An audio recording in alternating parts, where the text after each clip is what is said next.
L'usine extraordinaire s'apprête à prendre le large en compagnie de notre nouvel invité qui est capitaine au GPMM, le Grand Port Maritime de Marseille. Faut n'est pas que capitaine, hein. Bonjour mon capitaine tout d'abord. Bonjour. Alors vous êtes responsable mission études et projets de la capitainerie du port de Fos-sur-Mer. Et de Marseille-Fos plutôt, hein, excusez-moi. Oui, tout à fait. Il y a les bassins ouest, il y a les bassins est. C'est exact. Florence Perroisse, merci d'être en notre compagnie. Merci, c'est avec plaisir. Alors, expliquez-nous un peu quel est votre type de métier. Vous gérez avec le GPMM l'ensemble du trafic qui arrive chez nous, tout simplement, hein, sur le port. Très bien. Donc la capitainerie regroupe l'ensemble des officiers de port dont la mission est la sécurité du port, que ce soit la sécurité sur le plan d'eau, donc l'organisation du trafic, le fait que les navires puissent avoir les postes qui leur sont attribués dans de bonnes conditions. Donc ça c'est la partie nautique. Et il y a une autre partie qui est marchandises dangereuses, pardon.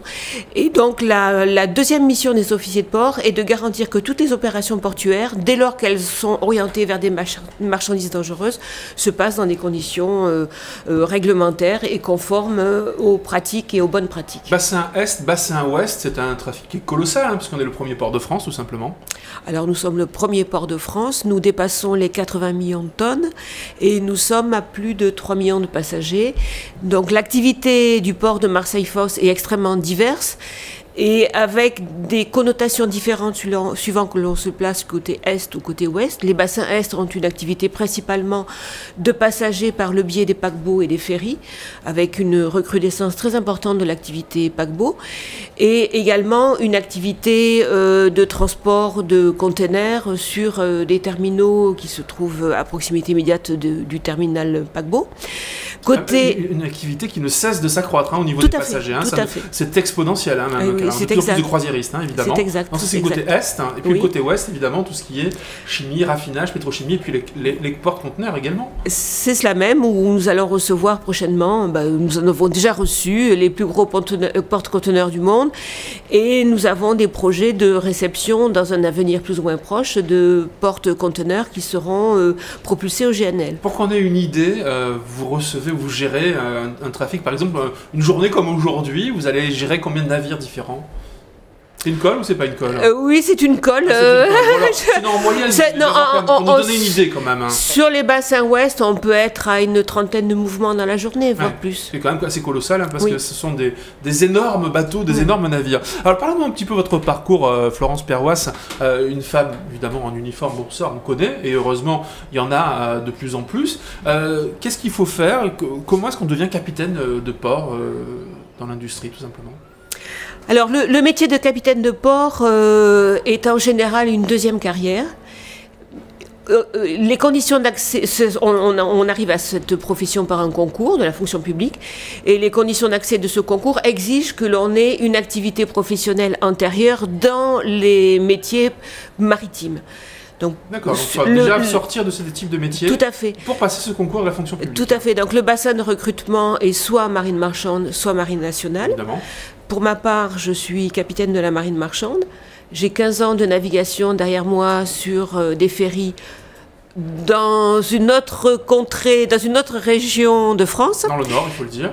Voilà, c'est ça. Chez les Bretons. Et après ces 15 ans passés en navigation, les contingences personnelles et le fait d'avoir une vie de famille peut un peu compliquer l'absence, parce que lorsqu'on est embarqué, forcément on est embarqué pour des longues périodes. Dire, effectivement, qui réclame une disponibilité quelquefois entière et totale. Et donc là vous êtes revenu. Donc ça a été une reconversion vers les métiers portuaires. Vous êtes un peu plus au port et que vous ne bougez plus désormais, hein, c'est bien ça? Je me déplace, mais beaucoup moins. Beaucoup moins. Alors, quelles sont ensuite, vous l'avez dit, assurer les bonnes conditions de sécurité? Ça, j'imagine, c'est votre mission principale, hein, c'est ça les missions d'un capitaine de port? Tout à fait.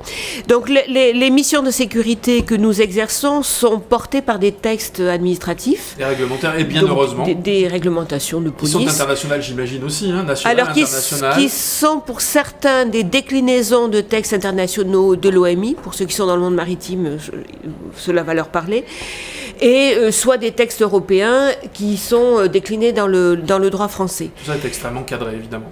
Tout à fait. Et nous, en complément de l'exercice de la régulation portuaire, nous avons aussi développé des systèmes informatiques qui permettent d'interconnecter les différents acteurs de l'activité portuaire pour assurer une fluidité du trafic, puisqu'il faut non seulement assurer la sécurité du trafic, mais travailler en just-in-time pour être sûr qu'il n'y ait pas de temps perdu et qu'on ait une bonne efficience au niveau de l'activité portuaire. C'est un métier qui doit exister depuis toujours. Est-ce que vos missions évoluent ? Alors oui, il y a une évolution de nos missions, puisque aujourd'hui les questions, on voit bien la société se pose énormément de questions, c'est les problématiques environnementales qui sont des questions tout à fait d'actualité à présent.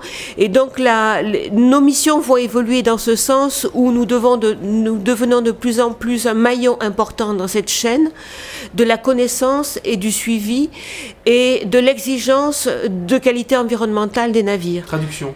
Donc, cela signifie concrètement que nous facilitons l'accès aux navires qui vont avoir des nouveaux systèmes et nouvelles techniques de propulsion. Donc, je parle en particulier du GNL, et ce qui est aujourd'hui ma mission première. Gaz naturel liquéfié. Oui, pardon, excusez-moi, oui.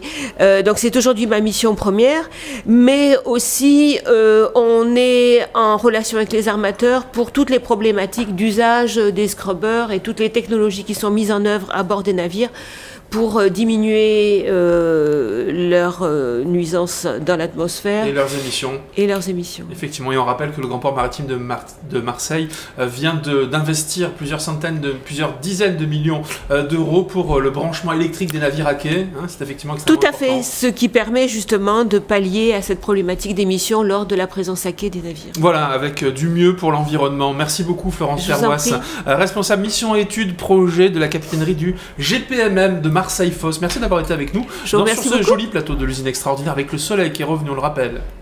Merci.